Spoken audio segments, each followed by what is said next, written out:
What's up, everybody? Welcome to some Olivia action. Hope you're ready to get your black-red vampire on. Maybe we're going to bite Mr. Brimaz, turn him into a cat vampire. Yes, we're going to keep on this one. Ah, yes. Sorry about that, buddy. Okay. Yeah, we just tried to make a game earlier, and then I had to mulligan down to 3 and ended up scooping it up. But yes, this is a good hand. We've got Mana Crypt, Bloodstained Mire, Mountain. Yes, we will keep on this one. We're playing a little Olivia action, and we're playing against Mr. Brimaz, the cat, king of the cats. King of all cats, king of the litter box, all that fun stuff. We're probably going to go ahead and lead off with, we'll probably get down Bloodstained Mire and then lead off with a nice little Zulaport. That sounds pretty fun. Let's get down the Bloodstained Mire. Let's go and crack for a dual source. Let's grab that Badlands. Sounds pretty good.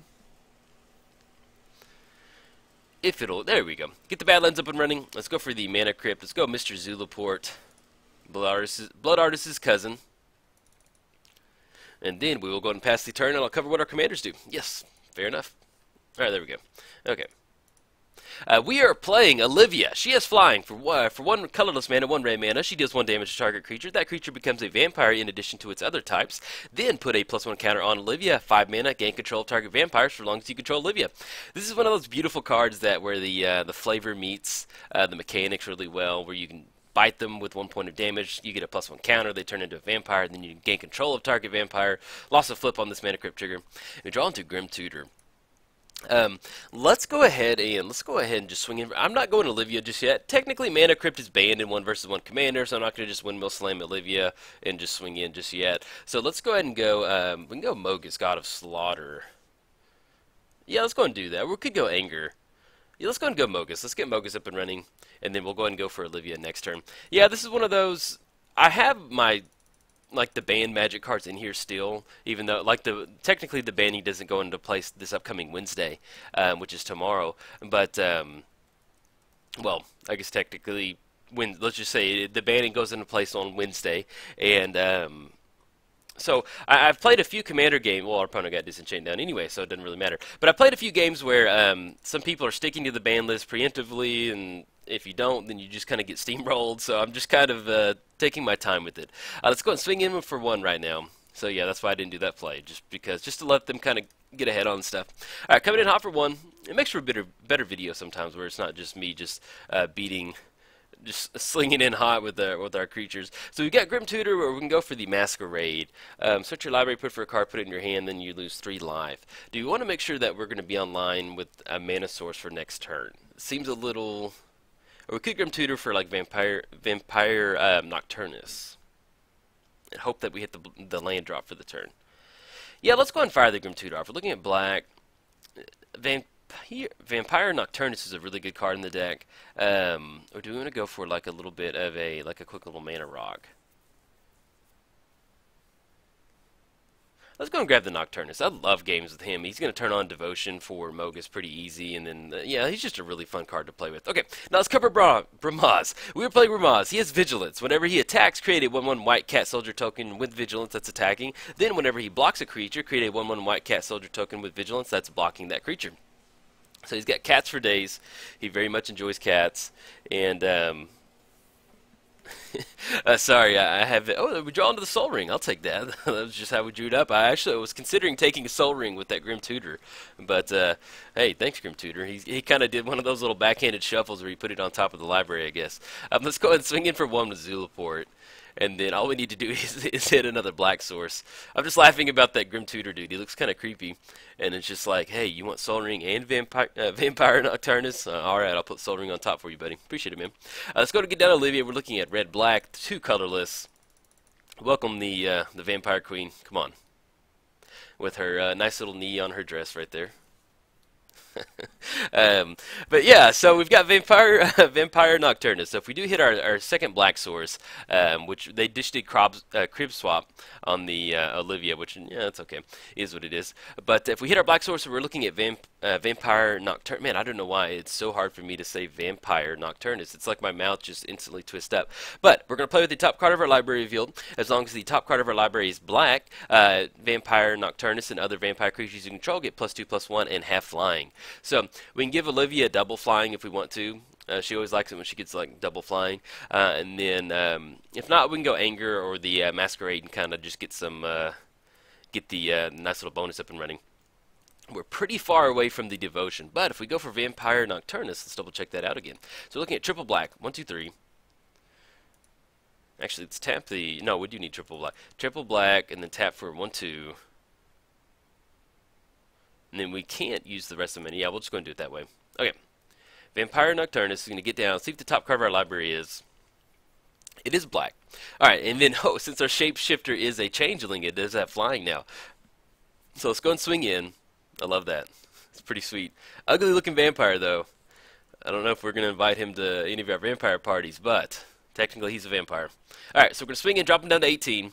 We do have the Vampire Nighthawk on top of our library. He does a flying, death touch, and lifelink, so that'll be another way for us to kind of take care of Brimaz if we just want to get it down.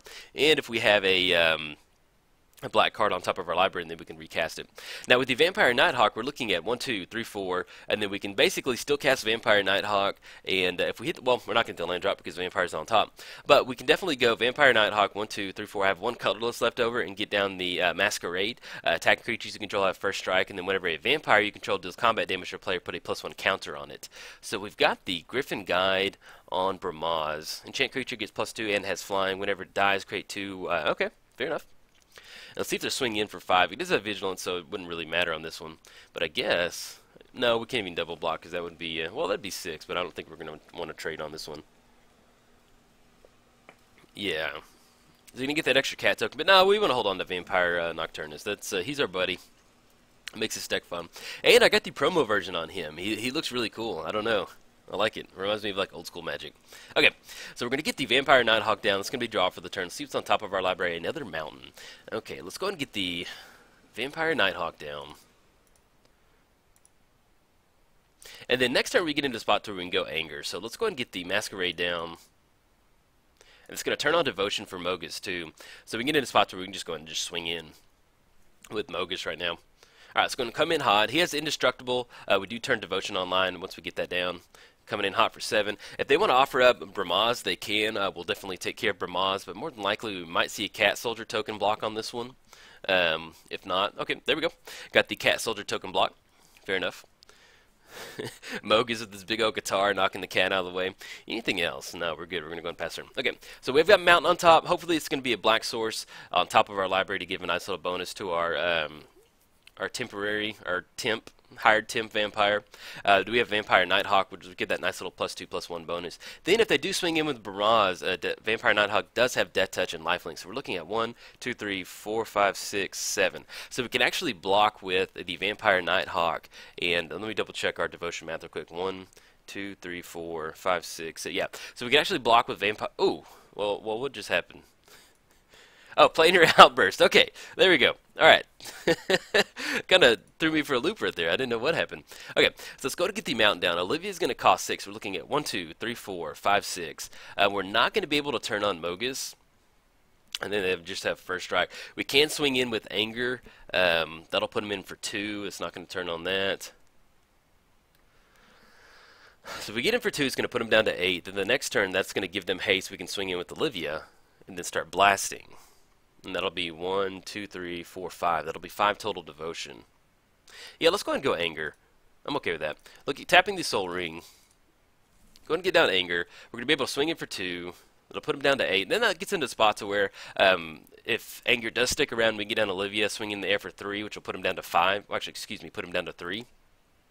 Between the Olivia swinging in for 3, and then we have the activated ability from Olivia to where we can blast some of their creatures over there. But we're not going to have that we're looking at about 1 activation. 1, 2, 3, 4, 5, 6. Yeah, if we hit the land drop for the turn, we're going to get 1 activation in. So and then hopefully we can kind of get around Brimaz swinging in, getting those cat tokens up and running. But luckily, since Olivia has flying, it's kind of a little bit easier for us to kind of get around some of the low to the ground creatures.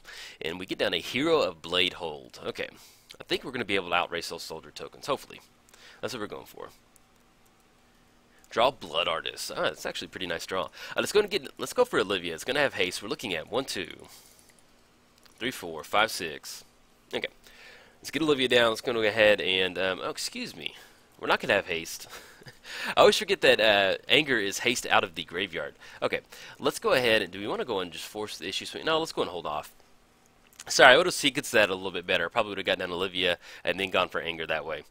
That I play a lot of Magic. Okay, here's the deal. On my channel, stuff like that, like, hey, I'm not proud of that. Like, once I realize I get done on Olivia and she doesn't have haste, I'm like, ah, dang it. I got wrapped up in commentary and just, like, got my line of play switched around. So, not thrilled. Not thrilled at all that I did it like that. But, hey, I'm a human. I don't mind posting the videos where I make mistakes up. Is what it is.